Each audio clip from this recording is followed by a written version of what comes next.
ya no quiero aprender más, porque si uno dice que ya no quiere aprender más, digamos, dentro de muy poco tiempo va a quedar muy obsoleto. Y es algo que los medios de comunicación en todo el mundo, no solo en Corrientes, lo sufren, muchísimos medios han cerrado por no saber adaptarse a esta nueva realidad, y en lugares más chicos, como con mayor nivel de pobreza, obviamente que lo sufrimos más. Entonces, por eso es importante siempre estar adaptados y seguir aprendiendo especialmente esto, y por eso venimos a compartir estos conocimientos, para que cuando ustedes comiencen a trabajar, porque seguramente las personas que se interesen en el periodismo, la gran mayoría va a formar parte de esto que es el periodismo digital, e incluso también la gente que quiere formar parte de otras plataformas, ya sea de radio, televisión o comunicación institucional, sin duda van a tener herramientas que les van a resultar muy útiles a partir del periodismo digital. Dicho eso, vamos a arrancar con todo esto. Y para hablar un poquito acerca de qué es el periodismo digital, vamos a arrancar al revés. Vamos a ir descartando unas cosas que usualmente se dicen sobre el periodismo digital, pero que son, bajo mi forma de entender, erróneas, inexactas, ya sea por una buena intención o una mala intención. Entonces, me parece que el primer concepto que tenemos que eliminar de nuestra percepción o de lo que pensamos es muchas veces esta dualidad que se plantea entre el periodismo digital como algo distinto del periodismo tradicional. Porque peor todavía es la creencia de cuando hablamos del periodismo digital, cuando estamos hablando como algo contrario al periodismo tradicional. Básicamente porque cuando hablamos de periodismo digital, en realidad no existe algo que sea periodismo analógico. Entonces esta distinción es errónea, porque básicamente el periodismo tradicional es algo que no existe. El periodismo es algo que siempre fue cambiando y siempre fue mutando, y que siempre se fue adaptando a las nuevas realidades tecnológicas. Entonces, hay de tradición. ¿Qué es lo tradicional? En realidad nada. El periodismo es una sola cosa. El periodismo es un concepto que es íntegro y que después se va adaptando a las diferentes necesidades que tiene, a las diferentes plataformas que hay. Entonces, es el periodismo, como para plantear una definición bien general. Para mí el periodismo es un oficio que consiste en la generación de contenidos que son de interés público para su difusión a través de determinados canales. Obviamente que estos contenidos tienen que tener algunas características, como puede ser la precisión, la comprobación, la ecuanimidad, la búsqueda de la verdad, el impacto informativo, y muchísimas otras cosas, muchísimas otras características o factores de noticiabilidad. La realidad es que seguramente hay tantas definiciones de periodismo como periodistas hay, y está muy bueno que así sea, pero en definitiva el camino es más o menos el mismo. Vamos a terminar diciendo lo mismo de cuando hablamos de periodismo, pero la realidad es que estamos incurriendo en un error muy grave, muy grande, cuando se plantea de que hay un periodismo que es tradicional y un periodismo que no es tradicional. Yo hablaba de que este error, esta mala percepción, puede ser bien intencionado o sin malas intenciones, y esto pasa cuando es muy normal que haya gente que diga que el periodismo tradicional es el periodismo que se hace en el diario de papel. Pero esto es un error, digamos, vamos a lo mismo. Lo que importa es el periodismo.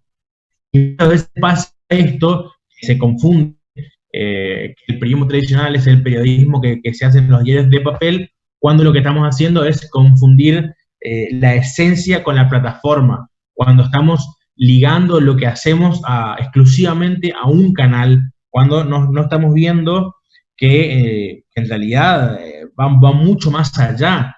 Hay periodismo que se hace por la radio, hay periodismo que se hace por la televisión, hay periodismo que se hace por internet, periodismo que se hace por redes sociales, en la calle, en los diarios, pero no importa la plataforma en estos casos para estas percepciones. Lo que importa es entender la esencia de lo que estamos haciendo. Por eso siempre me parece importante remarcar esto de la importancia de no confundir la esencia de lo que hacemos desde el lugar donde lo hacemos. Entonces, ¿Qué pasa cuando ligamos mucho el concepto de lo que hacemos con la plataforma? Terminamos haciéndonos muy conservadores en cuanto a las prácticas, lo cual la realidad es ridículo, porque, y esto también quiero remarcarlo y ponerlo siempre muy por el relieve, es que el periodismo a lo largo de su historia siempre, pero siempre, siempre se nutrió de todos los avances tecnológicos que tuvo a su mano para cambiar, para mejorar, para llegar a cada vez más lugares, para llegar cada vez más lejos. Por eso siempre pongo acá, desde la imprenta de Gutenberg a los satélites de hoy en día, Internet, los teléfonos celulares, la radio, el teléfono fijo, el telégrafo. Son muchísimos inventos y en todos y cada uno, y de todos y cada uno el periodismo se ha nutrido para mejorar y para expandirse. Entonces, con esta historia tan larga y que ha tenido tantos cambios a lo largo de sus más de 500 años de vida, plantear como que algo es lo tradicional, la realidad es que es ridículo. Hay siempre una anécdota que siempre cuento, y es que cuando a finales de la década de 1990, en los diarios de Corrientes se comenzaba a traer computadoras, los periodistas más viejos se negaban a tocar siquiera una computadora. Había mucha gente que decía que no, que lo que sale de ahí no es periodismo, como si el periodismo fuese la máquina de escribir, digamos, o sea, va cambiando y hay mucha gente que se quedó atrás por no saber adaptarse y en realidad por no querer adaptarse, y es muy difícil, digamos, después trabajar y adaptarse ponerse a ritmo a los cambios que hay. Acá vuelve lo mismo. Ustedes pueden hacer periodismo en un diario de papel, en una página de internet, en la radio, en donde quieran, pero lo importante no es la plataforma. Obviamente cada plataforma tiene su especificidad, tiene sus características, tiene sus necesidades y sus recursos, pero lo que siempre tenemos que mirar es al periodismo, es a la tarea, no a la plataforma. Después hay otra forma de malentender al periodismo, y es el periodismo digital, y es la diferenciación que se hace entre el periodismo de calidad o el periodismo de mala calidad. Lo que se dice acá, digamos, es como que se culpa al periodismo digital o a Internet puntualmente de muchos problemas que hoy en día tiene el oficio periodístico, desde, no sé, desde errores que se cometen, desde la publicación de noticias falsas. La realidad es que eso siempre ha sucedido, siempre ha pasado, siempre ha ocurrido. Eh, entonces, hoy en día, si en 2020, ustedes pueden hacer periodismo de calidad en una radio, en un diario, en internet, en redes sociales, donde ustedes quieran. No necesariamente la calidad va a depender de la plataforma por la que sale.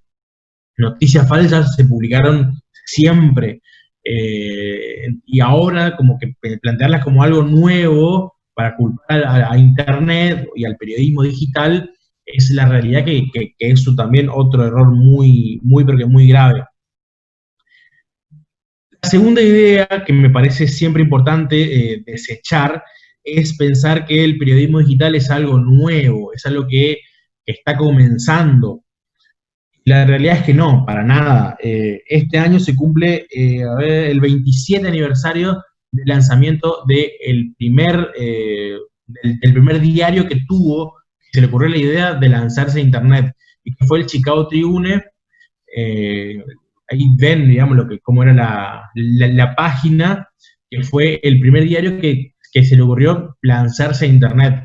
En Argentina, el primer diario que se lanzó a Internet fue el diario Los Andes, de la ciudad de Mendoza.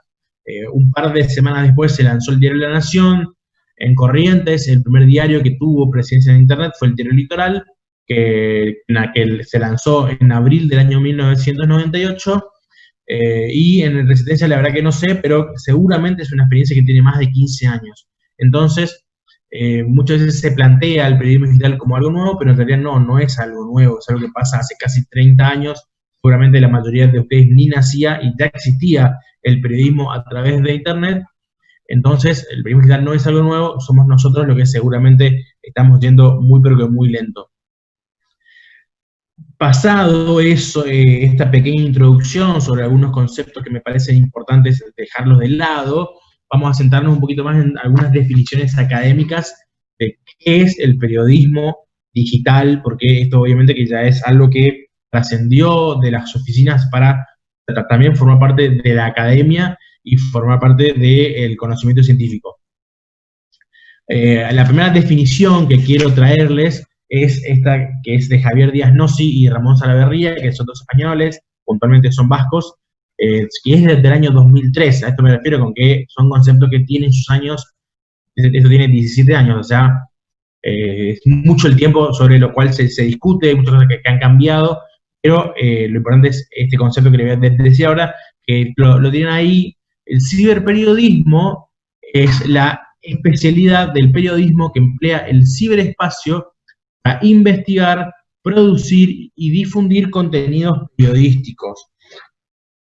Esto lo amplió Ramón Salaverría en el año, Javier Díaz Nossi, perdón, en el año 2007, cuando apareció otro concepto que se agrega a esto y que dice que un ciberperiodista debe conocer bien no solo los conceptos, sino las técnicas profesionales y las herramientas que tiene a su alcance.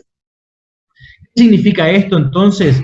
Que no hacemos periodismo digital simplemente por el hecho de escribir un artículo, subirlo a una página o subirlo a las redes sociales.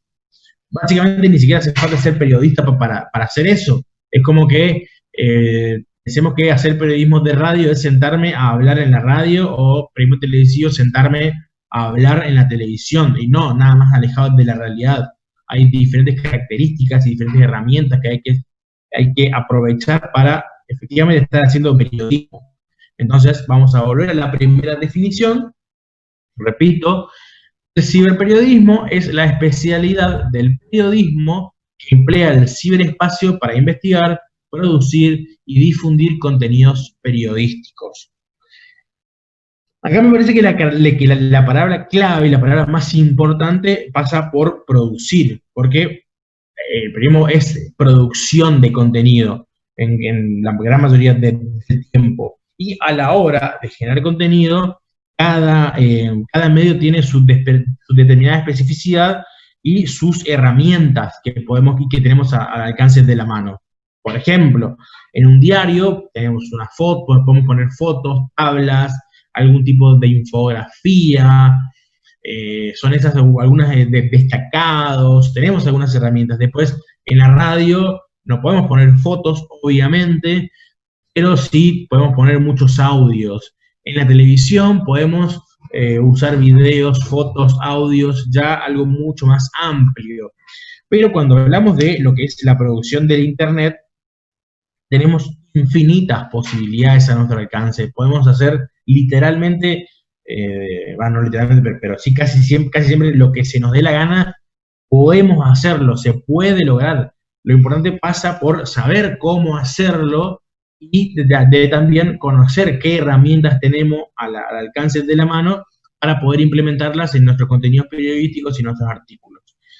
Es por eso que me parece siempre importante traer estas dos definiciones para poner en relieve de qué hablamos puntualmente cuando hablamos de periodismo digital. Ya vamos a hablar un poquito más adelante acerca de qué herramientas, pero bueno, pasamos ahora a cuáles son algunas de las características que identifican y que diferencian al ciberperiodismo de otras formas del hacer periodístico. Lo primero y más importante es la hipertextualidad. La hipertextualidad remite a la posibilidad de integrar dentro de nuestro contenido a otros contenidos que están disponibles en otras plataformas. Puntualmente, eso se hace a través de los links. Es por eso que acá dice, ¿no?, que el hipertexto es una estructura de información que se organiza en bloques de contenidos que se interrelacionan mediante hipervínculos o enlaces. Estos son los links, digamos. Mi jefe, que era Sebastián Bravo, él siempre me decía que un artículo que está en internet y no tiene links es casi un pecado, digamos. O sea, no es posible que no podamos aprovechar contenidos que estén disponibles en otras plataformas en nuestro propio contenido, como para darle una mayor variedad y mayores posibilidades a los lectores. Esto de ir leyendo, de ver a lo que le interesó, ver que hay un link ahí e ir a ese link para seguir aprendiendo desde diferentes plataformas y con el camino que quiera ese lector informarse.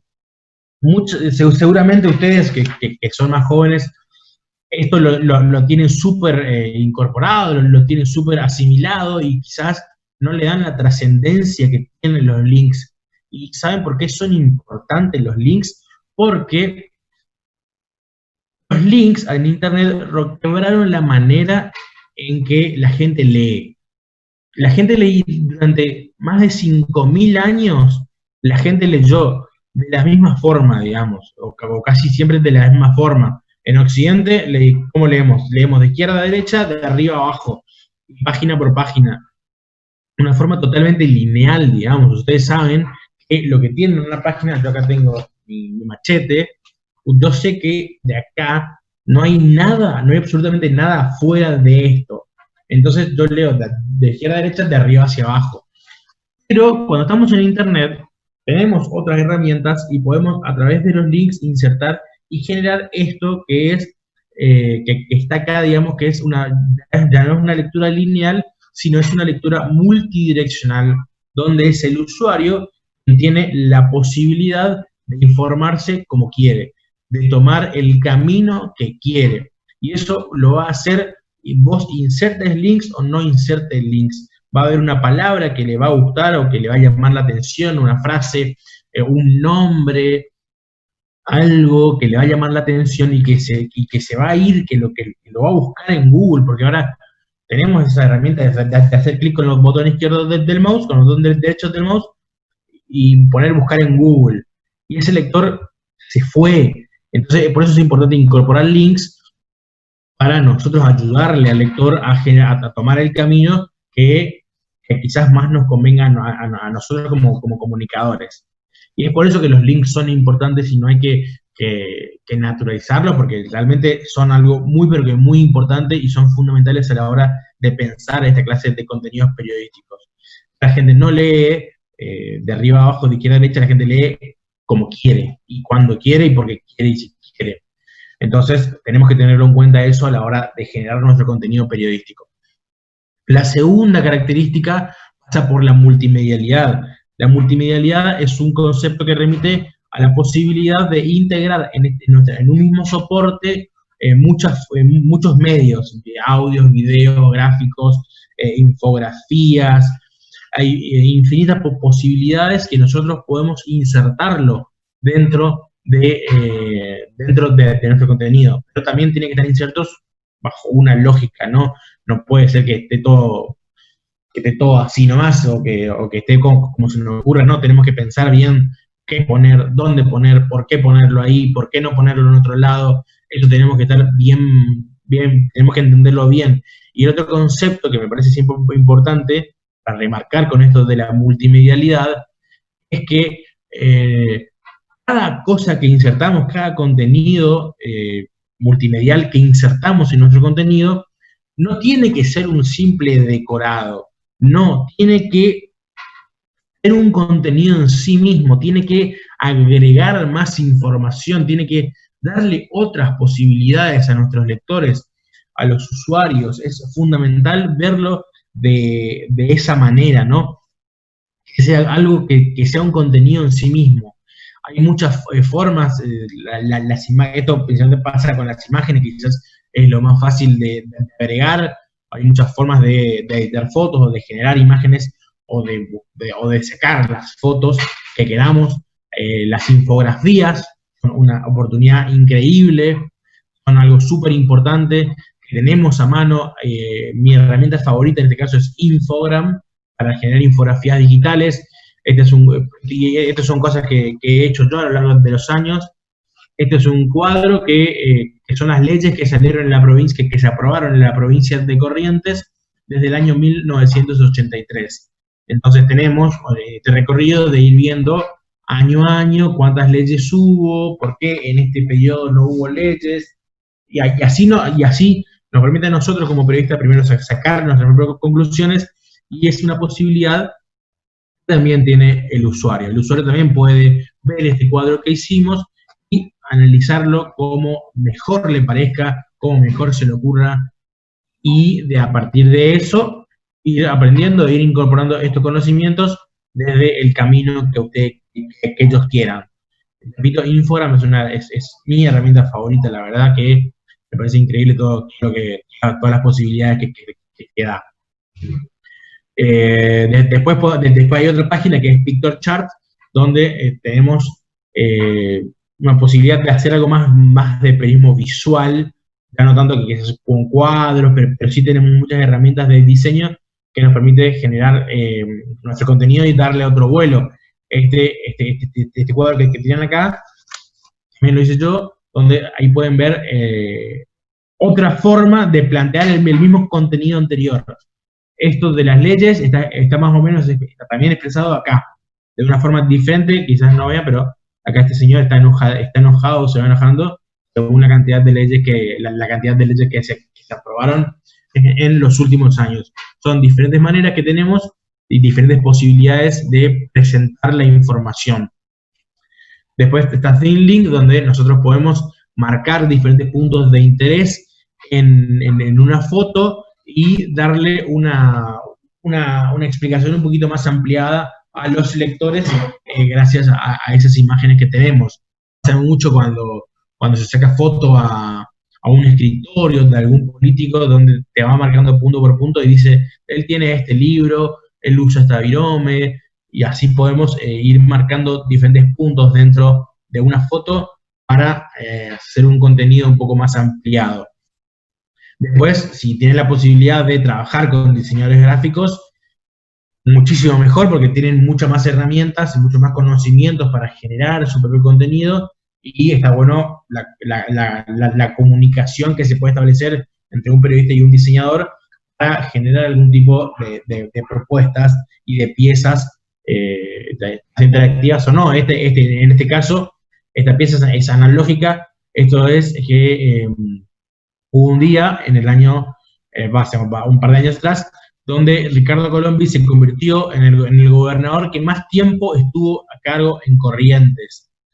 Y yo escribí un artículo sobre eso, y lo que se hizo fue generar una infografía comparando el tiempo que fue gobernador Ricardo Colombi con otros políticos importantes que hubo en la provincia de Corrientes, un mínimo recorrido de cada uno, y es lo que se registró acá. Ustedes ven esto, que quizás no les guste tanto, pero esto fue pensado para el diario de papel. Y sí quedaba lindo, grande y todo, y se podía ver muy bien. Para la web sí, quizás no es lo más recomendable, las letras son muy chiquititas, pero que quería mostrarle para que imaginen todas las posibilidades que tienen si pueden si pueden trabajar con algún diseñador. Después también tenemos la posibilidad de generar mapas a través de Google Maps, donde nosotros podemos crear nuestros mapas para poder situar geográficamente en diferentes aspectos de nuestro contenido, para que el usuario se relacione con ese contenido de otra forma, para que pueda conocer otras realidades, para que pueda también resignificar su espacio. Este es un mapa que lo hice yo, donde cada punto es un centro clandestino de detención durante la última dictadura en la ciudad de Corrientes, o lugares donde ocurrieron hechos importantes. Eso está todo marcado en este mapa, y así la gente también puede, repito este concepto, resignificar el espacio donde vive, también puede incorporar otros conocimientos, puede darse cuenta que el lugar donde viven han pasado cosas, o cerca de donde viven han pasado cosas. Estas cosas, esas situaciones son muy útiles para utilizar mapas, sobre todo también en cosas que quizás han sido muy importantes y que la gente no conoce. Alguna localidad donde se ha ocurrido algo y que ustedes no conocen, no saben dónde queda, es muy útil siempre darle al lector esa georreferenciación, por así decirlo, y así se ubica mejor en tiempo y espacio. El tercer concepto clave en el mundo del periodismo digital es el de la interactividad. Y es esta idea, ¿no?, de que se establezca una relación entre el periodismo, el periodista, el medio de comunicación y su audiencia. Hay varios tipos de forma en el cual uno puede hacer esta conexión, para aprovechar la interacción. Y una es, quizás la más fácil, que es darle espacios al lector para que se comunique con el medio. Entonces, esto lo tenemos acá, cartas de lectores, que es algo que siempre pasó, algún formulario en la web para que la gente te mande, las redes sociales. Después tenemos el darle espacios a los lectores para que debatan entre ellos. Si ustedes entran a cualquier artículo periodístico, en las páginas más conocidas, abajo de todo está habilitado un cuadro de diálogo donde la gente generalmente hay mucho debate, hay muchas discusiones que se forman ahí, y a eso me refiero, ¿no?, con darle espacios a los lectores para que también debatan entre ellos, para que opinen sobre la información. Y la tercera alternativa, la más sofisticada y que es la más necesaria también, que es darle espacio a los lectores para que generen su propio contenido y que sea una gran posibilidad para también incluirlo dentro de lo que nosotros hacemos. Es por eso que en los últimos años el concepto de lector ha cambiado y ahora ya lo que se dice en realidad es el usuario. Ya no es más lector, es el usuario. Eso es lo que deberíamos lograr. En ese sentido, hay una experiencia porque muy interesante que hizo el diario La Voz de la provincia de Córdoba, que es que en el año 2013 hubo unos incendios forestales muy grandes y desde el diario La Voz pusieron vías de contacto para que la gente que vivía por ahí cerca de donde había incendios mande sus fotos, mande sus videos, mande audio, mande todos sus testimonios. El diario La Voz los recibió a todos y a partir de eso hizo un documental. O sea, es un documental producido por La Voz que básicamente está hecho con contenido que le enviaron los usuarios. Es una experiencia que fue muy premiada en muchos lugares del mundo por la calidad que tuvo, ¿no? Y por lo que significa esta innovación de darle espacios a los lectores para que se comuniquen con el medio, para que también vayan generando su propio contenido.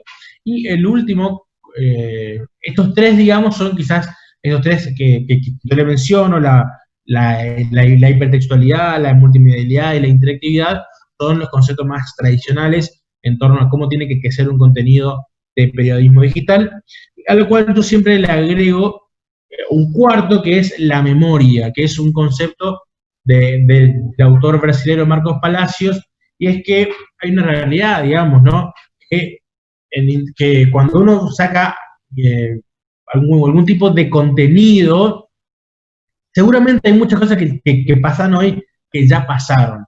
Entonces, la posibilidad de rescatar todo lo que se produjo anteriormente es una gran posibilidad para nosotros como periodistas para darle más contexto a nuestra producción, para que nuestro artículo no sea solamente el hecho, sino también de poder ver diferentes patrones de comportamiento o sucesos que podrían ser pertinentes y que podrían ser pero que muy relevantes. Y yo siempre lo incluyo porque en el mundo periodístico uno de los males, digamos, que yo veo es la superficialidad con la que se tratan muchos temas, ¿no? Y después vemos la superficialidad de los contenidos periodísticos. Y después vemos cómo la sociedad, hay muchos hechos que ocurren y que son tremendamente catastróficos y de repente parece que nadie vio, que nadie se dio cuenta, que nadie pudo identificar, decir, mirá, que está pasando esto. El ejemplo más claro, digamos, fue lo que es la crisis social en Chile, que hay siempre, hace varios años ya, hay muchas protestas, hay muchas movilizaciones, y de repente teníamos muchos medios de comunicación que nos planteaban a Chile como el ejemplo a seguir, como un ejemplo de un país exitoso, donde de repente explotó todo y resulta que en realidad no era tan así. Había un problema grave y que parece que nadie lo vio. Otro ejemplo muy clásico fue la victoria de Donald Trump en el año 2016. Resulta que viene el tipo, gana y nadie lo pudo prever. Pasa por esto, porque no, todos los contenidos periodísticos son tremendamente superficiales y nos terminamos quedando con lo que vemos, cuando en realidad el trasfondo suele ser mayor y seguramente si pasó algo es porque ya pasó antes. Un ejemplo clásico, a ver, el choque en la esquina. Si hay un choque en una esquina, no es lo mismo que yo les diga, hubo un choque en esta esquina, a que yo les diga, bueno, por quinta vez en el mes hubo un choque en esta esquina. Se cambia por completo la percepción. Permite ver más allá y decir, bueno, no es que hubo un choque, bueno, tenemos un problema en esta esquina. Va a ser importante llevar adelante algún tipo de política pública para solucionarlo, para cambiarlo y para revertirlo. Cambia por completo el coronavirus, digamos. No es lo mismo que yo te diga que en Corrientes hay 120 casos hoy, a que digamos que en el mes de octubre hay el doble de casos que todo lo que teníamos antes. Eso cambia por completo la percepción de la información y todo lo que podemos generar a partir de eso y también de toda la conciencia que podemos tener en torno a esos fenómenos. Por eso yo siempre remarco la importancia y la trascendencia que tiene el concepto de la memoria, acá como lo plantea el autor brasileño Marcos Palacio, que lo pueden leer, de la posibilidad de disponer el material noticioso producido antes y de incorporarlo de alguna manera a nuestros contenidos. Este es un ejemplo, digamos, de la posibilidad de recuperar esto. En el Diario Litoral lo que hicimos fue rescatar todo lo que pasó en el correntinazo del año 1969, que fue un hecho histórico, que fue un hecho realmente importante. Rescatamos todo lo que se produjo y está publicado y está disponible lo que se publicó en ese momento. Y repito este concepto que lo digo siempre y que ya lo repetí varias veces, darle más opciones y darle más alternativas a los usuarios para que se relacionen con los contenidos de otra forma, para que puedan entender lo que le estamos diciendo de muchas formas y a través de muchas alternativas.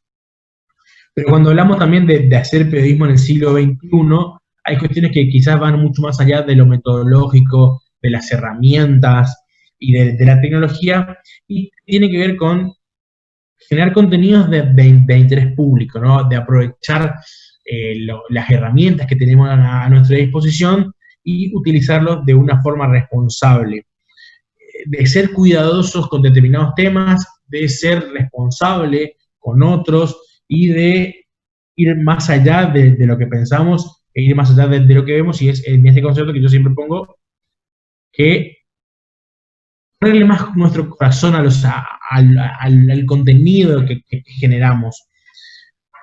Hay muchas formas en las cuales el periodismo puede generar morbo, puede aprovechar el odio que hay en mucha gente a determinados temas, y que nos puede llegar a generar en realidad más problemas todavía de los que ya tenemos. Nosotros como periodistas tenemos que tener la responsabilidad de informar, no solamente informar sobre lo que vemos, sino de ir más allá. A ver, un caso emblemático que quizás sea el tema del aborto. Vos podés estar a favor o en contra del aborto, pero hay una realidad que va mucho más allá de lo que nosotros pensamos, y que hay datos públicos sobre esto, sobre este tema, y cubrirlos desde amplia perspectiva es siempre pero muy importante. En estos días la toma de Guernica, que bueno, seguramente lo habrán visto. ¿Qué pasa con eso? ¿Por qué pasa esto? ¿Dónde están las responsabilidades? ¿Por qué ocurre esto? Hay muchísimos temas, hay una infinidad de temas sobre los que tenemos que ser responsables. Mucho se habla hoy en día de la perspectiva de género, que es sumamente importante también. después no podemos tener esa clase de notas como el caso de Nair Galarza, de víctimas de femicidio, donde, donde hablaban de que a esta chica le gustaba salir, donde básicamente hay millones de publicaciones de diferentes chicas que fueron asesinadas en víctimas en contextos de violencia de género, donde si vos lees ese contenido, básicamente lo que te dice que es que se merecía morir por puta. Y eso no puede pasar, eso es imposible que sigamos sosteniéndolo, que podamos, imposible de aceptarlo. O si no, un caso actual y que también nos toca de cerca son las publicaciones del diario Época, donde básicamente la culpa de todos los contagios en Corrientes son del Chaco. Le faltaba poner la tapa que diga chaqueños de mierda, contagiados, hijos de puta, y se completaba todo. La realidad es que no, digamos, o sea, eso está mal. Y por eso yo digo esto de darle más corazón al contenido, de ir más allá de lo que vemos y evitar el odio, evitar la mala interpretación, porque también tiene que ver con nuestra calidad de persona. Avanzando un poquito, después de decir todo esto, vamos con quizás una definición que es un poco más amplia, pero que engloba todas estas cosas que estamos hablando. Es una definición de un autor brasileño que se llama João Canavilas, y que es del año 2007, y que la tienen ahí. El web periodismo, él habla de web periodismo, sí, el periodismo, son diferentes formas de nombrarlo, yo digo periodismo digital, pero vamos a lo mismo, ¿no? El web periodismo es un lenguaje en el cual se integran diferentes elementos que hacen a la multimedialidad y que también brindan la posibilidad de la interactividad. Este nuevo lenguaje no tiene que ver solo con las técnicas de redacción, sino con la arquitectura de la noticia y del sitio web en su totalidad. El web periodismo es un lenguaje adaptado a la nueva realidad periodística. Y fíjense ya lo más amplio y más compleja que es esta definición. Primero porque ya habla del web periodismo ya no como un oficio, no como una forma de hacer periodismo, sino que habla del web periodismo como un nuevo lenguaje, como una nueva forma de comunicar. ¿Por qué? Porque la gente consume contenidos de otra manera. La gente consume contenidos por otras vías. Entonces nosotros tenemos que estar con este lenguaje, con un nuevo lenguaje, para poder llegar a esa audiencia. Entonces lo importante es adaptarnos a los tiempos que vivimos, como dice ahí también, a la nueva realidad periodística de lo que la palabra concreta. Y con esto también de que ya no supone solamente saber escribir, sino también saber qué herramientas tenemos a disposición y también cómo estructurar nuestra noticia. Por eso habla de la arquitectura de la noticia y la arquitectura también del sitio web. Son cosas que tenemos que ir aprendiendo, también tenemos que ir incorporando, de saber por qué voy a poner acá, por qué un cuadro y por qué no otra herramienta, por qué la voy a poner arriba y no un poco más abajo. Son cuestiones que hay que definir y que son muy, pero que muy importantes a la hora de pensar el contenido ciberperiodístico. Después hay unas cuestiones que van un poco más allá también en torno a el periodismo digital, y es para explicar un poco la crisis, ¿no? de por qué cuesta tanto a los medios de comunicación aceptar al periodismo digital. En realidad es aceptarse dentro de Internet. El problema es que al Internet, bueno, Internet ahí dice todo es totalmente libre, pero en realidad, bueno, sabemos que no es totalmente libre, pero sí que le dio mucha más herramienta al usuario. Entonces, con Internet, el ciudadano común reconquistó un derecho que los periodistas habían monopolizado, y es el de la libertad de expresión.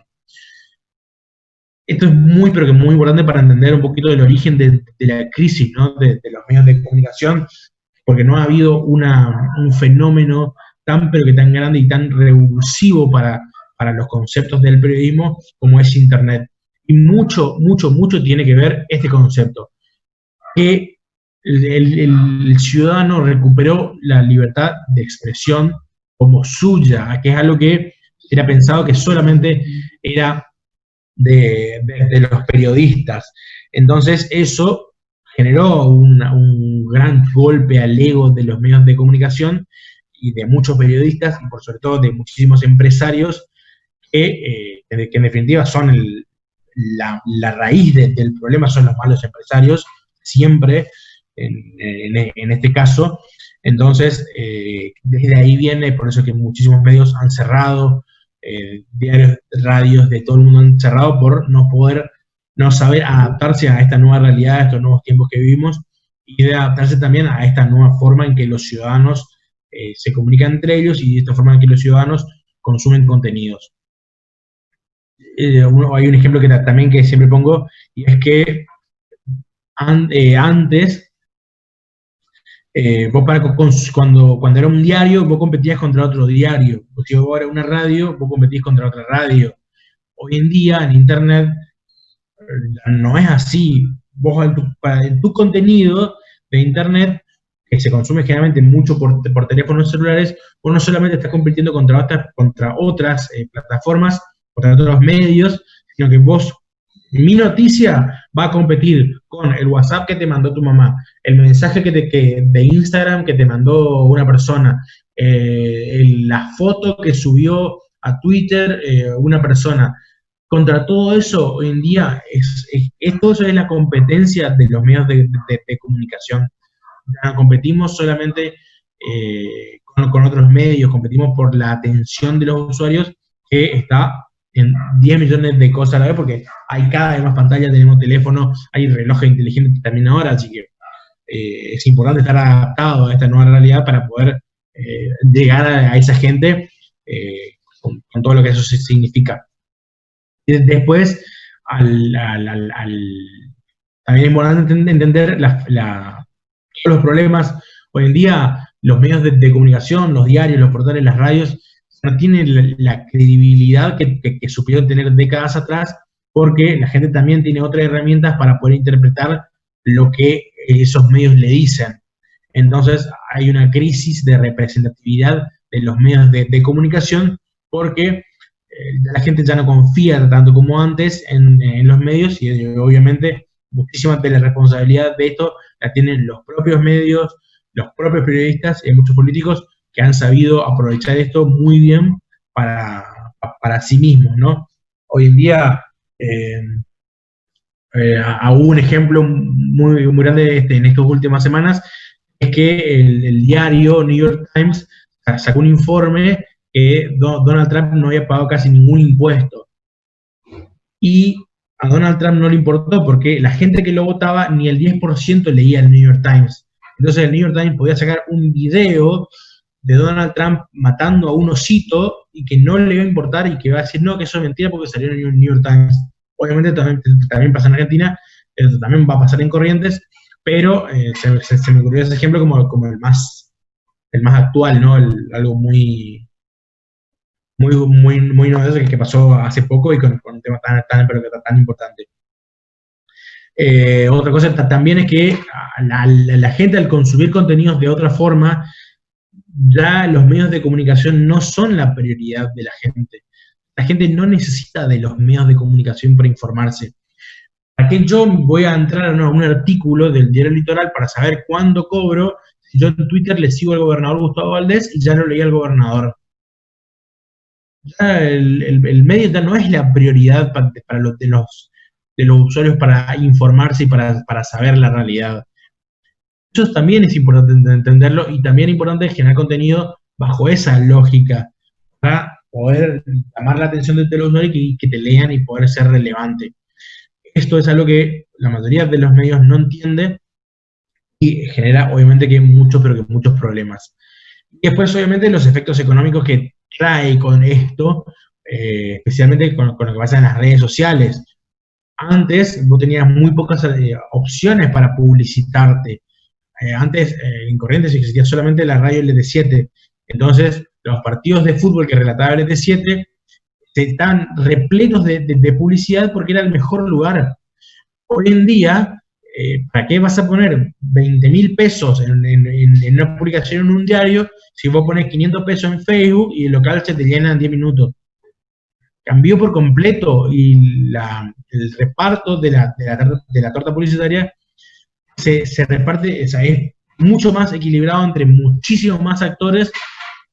Y si vos no te adaptás a esa realidad, también va a ser un grave problema. Y después lo que lo sufren son los periodistas, obviamente, porque los periodistas siempre somos el fusil de cambio, como se dice, el fusible de cambio para esto, por eso es que hay tanta precarización laboral, hay despidos, hay medios que cierran, por ahí que medios cerrados son muchas fuentes de trabajo que se pierden. En este proceso muchas tareas que se simplificaron tanto que hay oficios que ya no existen dentro de los medios de comunicación. Antes había gente que vivía de sacar fotos y de vender las fotos a los medios de comunicación que eran freelance, digamos. Hoy en día eso no es necesario. ¿Para qué vas a comprar las fotos de un accidente si seguramente alguna persona lo tuiteó o la subió en Instagram y te la mandó? Así, después de editores de video, que hoy en día editar video es un proceso mucho más sencillo que lo que era hace 20 años atrás. Entonces, quizás no hay tantos así. Hay muchos trabajos que se han perdido. Y siempre es importante remarcarlo, digamos, es fundamental que nosotros aprendamos muchas cosas, sigamos aprendiendo más para estar a la altura de los tiempos que corren.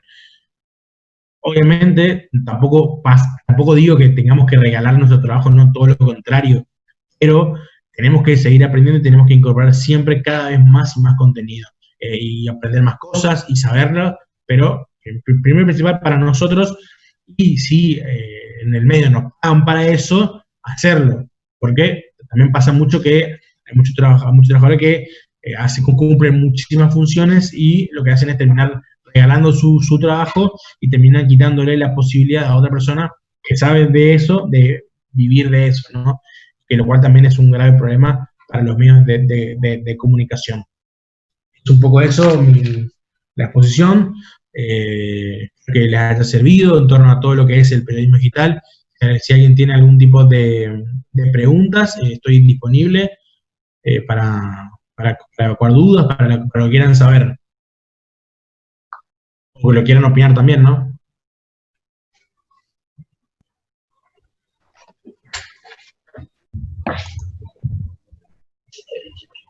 Sí, gracias Pablo. ¿Tienen alguna duda, consulta, algún comentario que quieran hacer? Tenemos unos minutos todavía.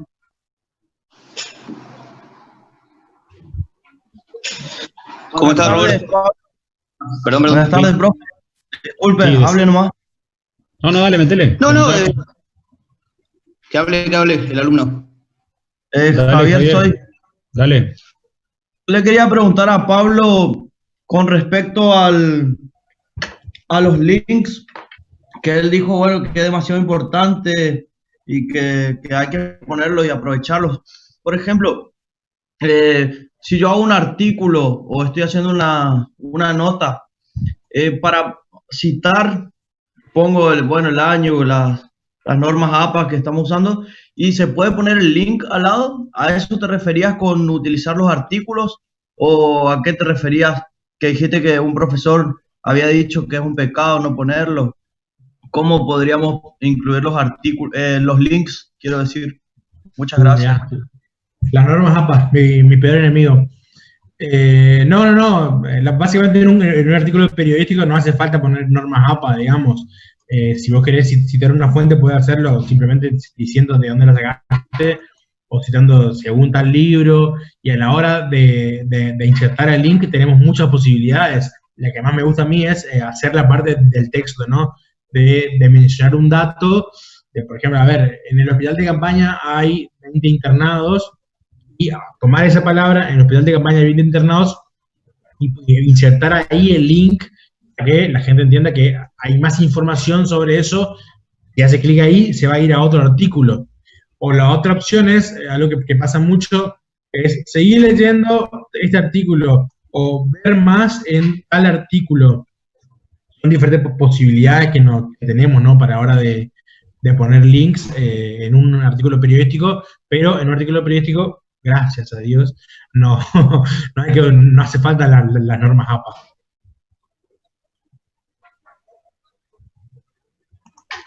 Perfecto, entendí. Entonces, por ejemplo, si yo tengo una página web y tengo una nota que va a profundizar más sobre ese tema. Al citar ya pongo un link y que le lleve a la otra nota y así que vaya como que también profundizando lo que le interese y consumiendo más nuestro material. Bueno, sí, bueno, es también importante mencionarlo, ¿no? Gracias por hacerme acordar. Cuando nosotros planteamos la arquitectura de nuestro artículo, lo hacemos pensando de que el usuario va a leer como él quiere, como se le ocurre, como tiene ganas y según lo que le interesa en ese específico momento. Entonces, lo que los links nos posibilitan es ayudarlo a ese lector en el camino que pueda llegar a tomar. Y si ese camino es en otro contenido que nosotros también produjimos, mejor, porque eso va a hacer que nos va a dar más visitas y que también el usuario entienda de que ahí, de que en esta página le damos esa oportunidad y que también así gane de mayor credibilidad en nuestro sitio. Vale, muchas gracias. De una. ¿Alguna duda más? Sí. Diego, ¿vos querías decir algo?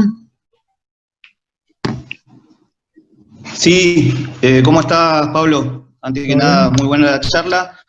Simplemente quería dar por ahí algunos disparadores también, si te parece, para seguir reflexionando en esto que vos decías de algunos preconceptos que hay sobre el periodismo digital, que es un nuevo lenguaje, digamos, una nueva realidad del periodismo, pero que el periodismo siempre es el mismo, desde la época de la máquina de escribir, la computadora, hasta el periodismo digital, de que por ahí hay como una concepción, un preconcepto de que el periodismo digital está asociado a un periodismo que no es de largo aliento, de lectura rápida, y sin embargo esto que vos estabas mencionando, de que el usuario puede navegar en el texto de diferentes maneras, abrir un video, vincularse con un link, escuchar un audio. Eso también habla de un largo aliento en cuanto a los recursos que se le propone, digamos, al usuario. Si querés por ahí profundizar un poco en eso, teniendo en cuenta de que bueno, se piensa por ahí que las plataformas antiguas, tradicionales, entre comillas, del papel, permiten cierto largo aliento que por ahí en el periodismo digital no existe, y es un preconcepto. A eso me refería, si por ahí sí te sirve como disparador. Yo amplío con eso acá quería leer algo que posiciona en el chat. Dice Lucía que algunos diarios como perfil hay ciertas frases que están subrayadas y que dirigen a otra nota del medio que están relacionadas también. Sí, eso es lo que me refiero cuando a mí me gusta ponerlo dentro del propio contenido, ¿no? Respecto a lo que decís, Diego, es una realidad también que uno de los preconceptos, digamos, es que la gente no lee en Internet o que la gente lee menos a través de Internet, lo cual es mentira, digamos. La gente no lee menos, la gente lee diferente. Eso es importante tenerlo en cuenta a la hora de generar nuestro contenido. Y esta posibilidad, como vos bien decís, de insertar un video, de insertar audio, de poner links, infografías, son diferentes cosas, herramientas que tenemos y que nos posibilitan a esto de aprovechar esto que la gente que la gente lee diferente. No es ni mejor ni peor, es diferente. Han cambiado los tiempos. Hoy en día hay una estadística que me parece importante compartirla. En el año 2015, para el año 2015, más o menos el 70% de las visitas que recibían los portales en Corrientes venía de computadoras. Después teníamos un 20% de celulares y un 10% desde tablets. Hoy en día eso se dio vuelta por completo. Hoy en día más o menos el 88% de las visitas son a través de dispositivos móviles. Hoy en día el 88% de las visitas que la gente hace a los medios de comunicación en Corrientes son a partir de dispositivos móviles, de teléfonos celulares. Las computadoras más o menos el 11% y la tablet fue del 10% al 1%, lo cual también nos habla, ¿no?, de los cambios tecnológicos que hubo. Entonces, obviamente, uno ya no lee de la misma forma el papel o en una computadora o en un teléfono celular. Por eso es importante tener en cuenta cómo lee la gente, cómo la gente llega a nuestros artículos, para poder generar contenido que sea en profundidad, que le dé mayor profundidad a lo que estamos escribiendo, y sin duda alguna, como bien decís, un video, un gráfico, una foto, un audio, es algo que le da mucha más profundidad a nuestro contenido, y que también, obviamente, que le da mucho más posibilidades al usuario, y que también nos da muchas herramientas a los periodistas. ¿Para qué voy a escribir 5 párrafos si puedo sintetizarlo en una infografía que la puedo hacer en 10 minutos? Y eso le permite al usuario que también lo que es importante, ¿no? Que le dé mayor variedad visual, porque si nosotros agarramos el teléfono celular, que es algo pequeño, digamos, algo que es más chico, si vemos todo texto, todo chiquitito, seguramente va a ser muy poco atractivo a la vista. En cambio, si yo miro y hay 2 párrafos bien separados, yo veo un video, una infografía, le da variedad visual, le da nuevas... y que también es importante porque también hace más atractivo a nuestro contenido en términos visuales, y lo hace también más accesible para la gente, que la gente se pueda ver y dice, bueno, a ver, vamos a mirar esto que parece más interesante que 10.000 párrafos de letra chiquitita.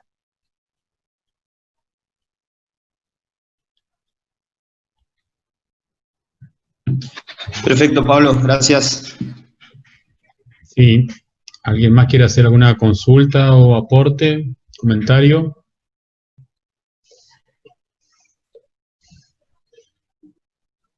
¿Está? Si Bueno, no hay otra pregunta, yo quería preguntar algo más, si hay tiempo. dale, métele.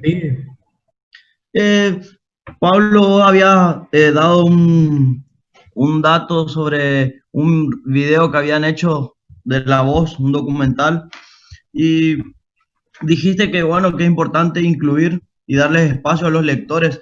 ¿De qué otra manera podríamos incluirlos o hacer que participen más? Viste que, por ejemplo, abajo de las noticias a veces hay comentarios y de esa forma. ¿Qué nos recomendarías vos así para hacer que participen más los lectores? Primero, obviamente que ofreciéndole espacios para que se comuniquen con nosotros es muy importante, porque si vos no le das la plataforma para que la gente se pueda comunicar con vos y que después vos atiendas esa plataforma, es muy importante. Pero otra forma de estimular la interacción es demostrando que vos incluís contenido de esa gente en tu propio contenido. El ejemplo más fácil que se me ocurre es el Instagram del Litoral, donde subimos fotos que nos manda la gente. Entonces, si una persona ve que alguien le mandó alguna foto y que la subimos, esa representatividad que se logra con la visualización de ese contenido que tuviste a través de las redes sociales, por ejemplo, es lo que va a estimular más, digamos. Es clave estar atento y mirar. Otra cosa que también es muy recomendable hacer es estar muy atento a las redes sociales.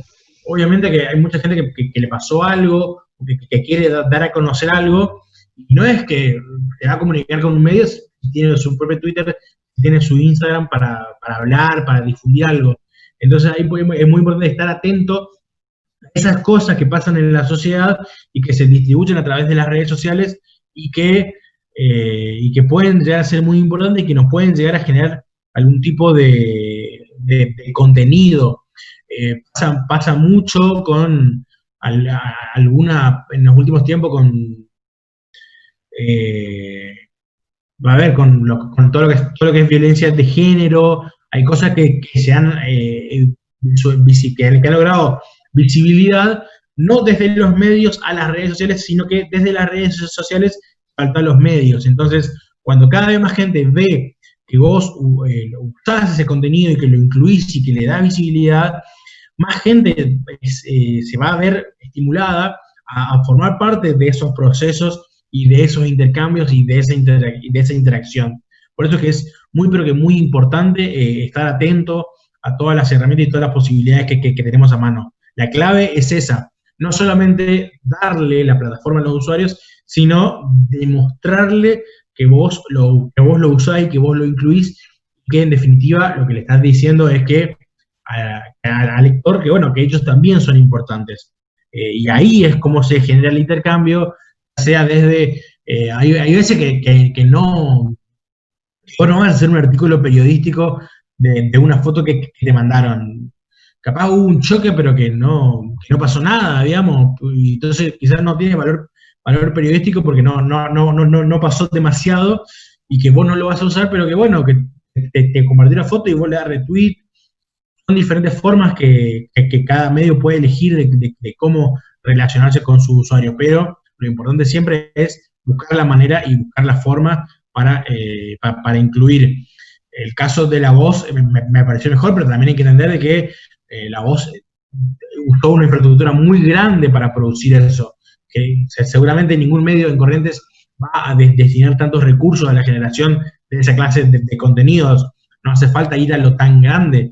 Quizás estos ejemplos más chicos, como darle retweet a una foto que te mandaron, también suma y también sirve para generar intercambio.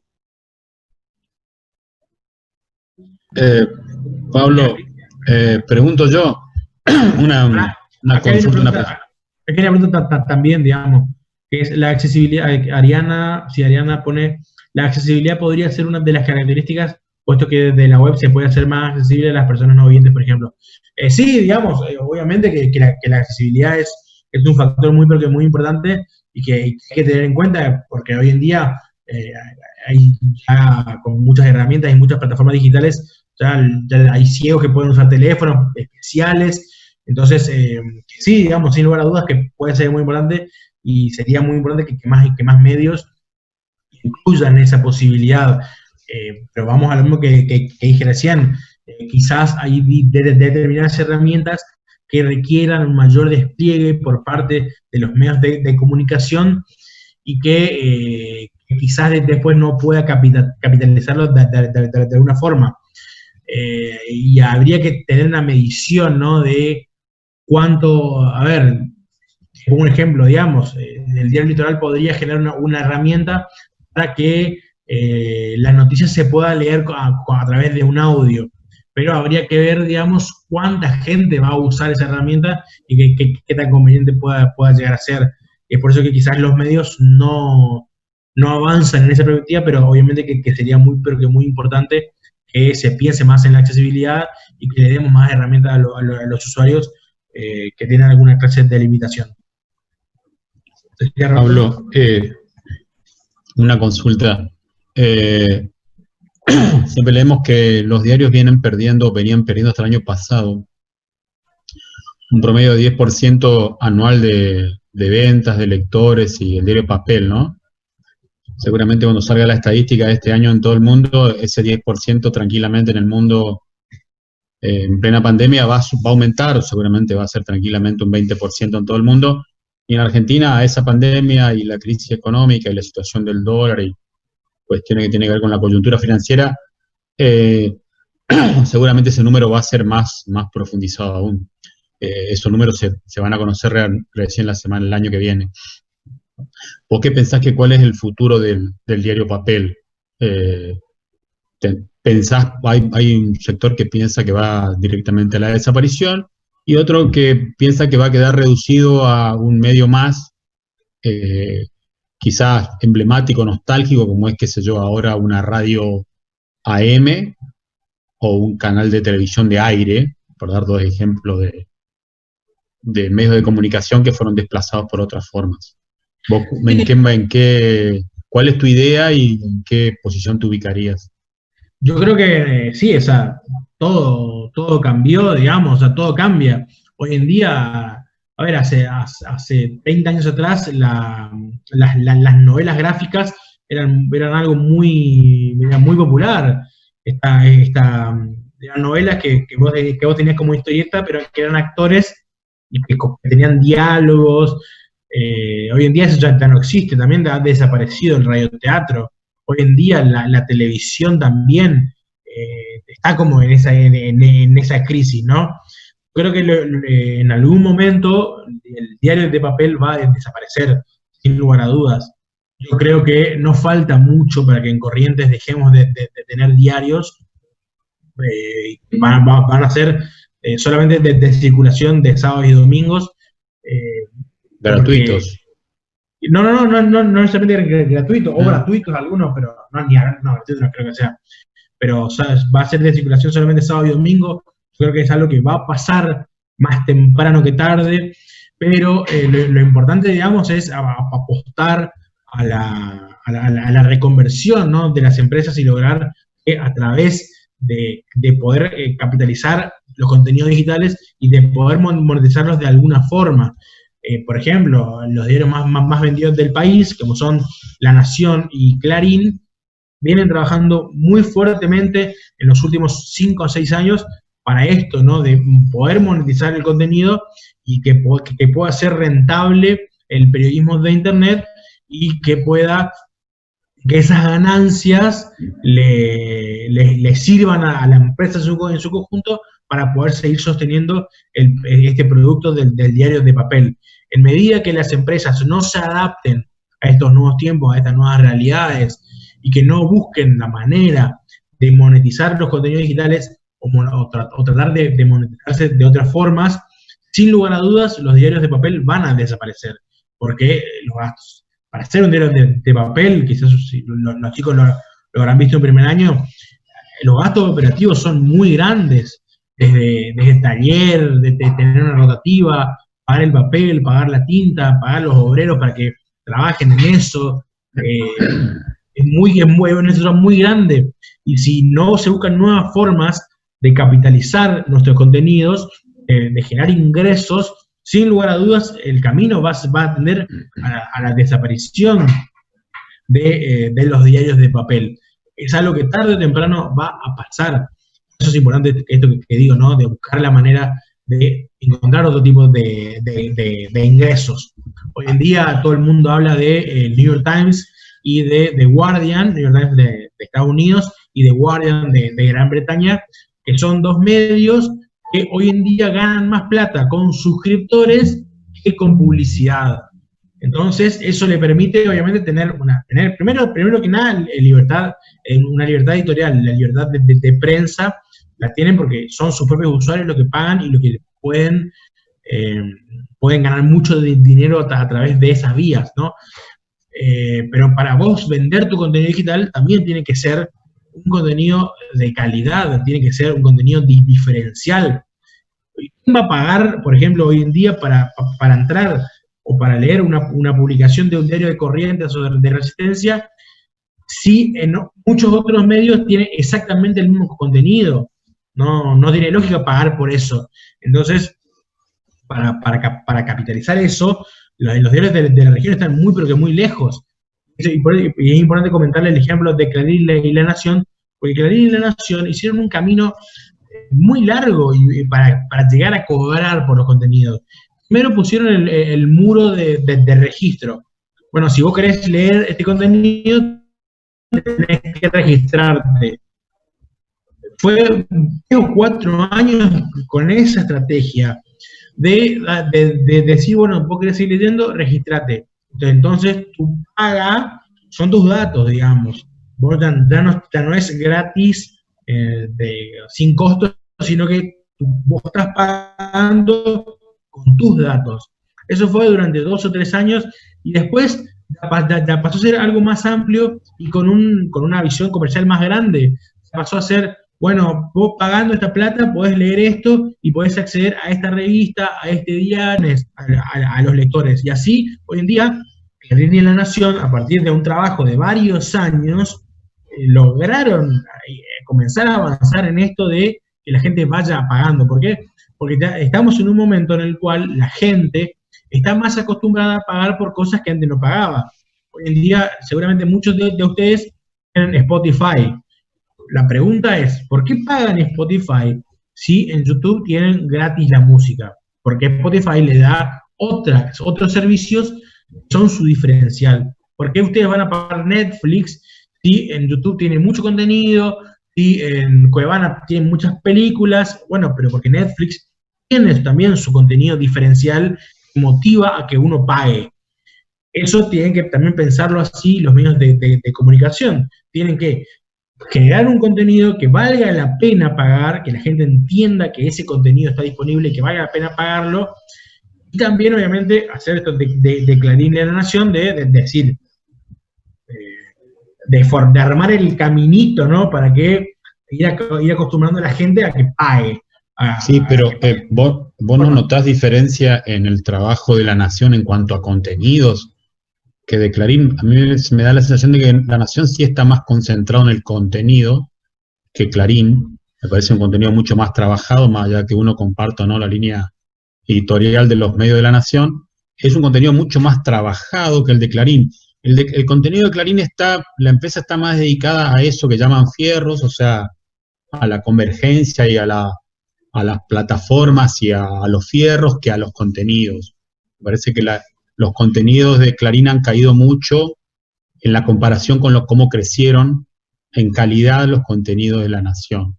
A pesar de que La Nación también para bancar el diario tiene otro emprendimiento, tiene ahora estadios para música, para recital, está como abriendo el holding a otras empresas, pero me da la sensación de que trabaja mejor La Nación los contenidos y que Clarín, que está más concentrado en fierros para mí.